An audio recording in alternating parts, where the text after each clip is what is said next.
Mehsana urban બેંકમાં ચૂંટણીનો જંગ જામ્યો છે। 8 બેઠક માટે 24 ઉમેદવાર મેદાને છે। ધારાસભ્ય મુકેશ પટેલે વિશ્વાસ પેનલને સહયોગ જાહેર કર્યો।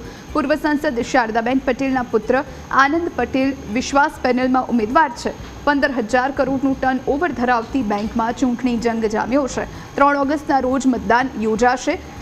એનપીએ થયેલા સભાસદ નહીં કરી શકે મતદાન।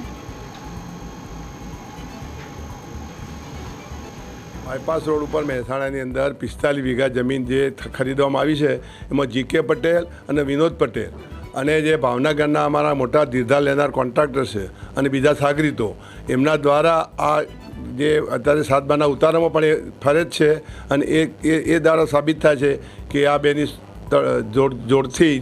જોડીને આ જમીનોની ખરીદી કરવામાં આવી છે। મને ખ્યાલ છે ત્યાં સુધી આરબીઆઈને ડીએમ પટેલે 101 પત્રો લખ્યા છે કે ભાઈ આ ખોટું ચાલે, તો આરબીઆઈના સાચા અર્થમાં ધ્યાનમાં આવ્યું ત્યારે બેંક ઉપર પકડ કરી અને બેંકના ડિરેક્ટરોને સીઈઓને 24 કલાકમાં છૂટા કરવાની નોટિસ આપી અને સીઈઓ બદલીને તાત્કાલિક બીજા સીઈઓની ચાર્જ આપી। હવે આ પ્રજાએ વાત ઉપાડેલી છે કારણ કે સભાસદોનો માટે ગંભીર પ્રશ્ન છે।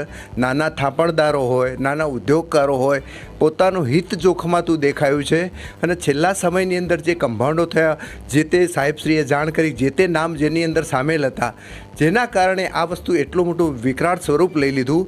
હવે લોકો જાગૃત થયા છે કે ભાઈ આ બેંક બચાવવા માટે, પારદર્શક વહીવટ માટે એપોલો ગ્રુપ જેવા વ્યક્તિઓ, ડીએમ પટેલનું પારદર્શક વહીવટનું નિષ્ઠાવાન નેતૃત્વ, આ બધા સાથે મળીને જો બેંકની જવાબદારી લઈ લે છે તો બેંકને આગામી સમયમાં સારું કામ કરીને આ ખાડામાંથી બહાર કાઢી ઊંચા શિખરો ઉપર લઈ જઈ શકે, કારણ કે એ પ્રજાનું મક્કમપણે માનવું છે। અને અનુભવ તો આ ધિરાણ જે કર્યું છે અને ખોટું જે 2 કરોડનું મોર્ગેજ હોય અને 22 કરોડ રૂપિયાનું ધિરાણ કર્યું છે અને ઘણું એમને ખોટું કર્યું છે અને જે 5 કરોડનું જે કમિટીમાં ધિરાણ હતું એ ખરેખર એમને ખોટું કર્યું છે અને એના મારફતે આ જે જમીનો બમીનો લીધું છે તે તદ્દન ખોટું છે।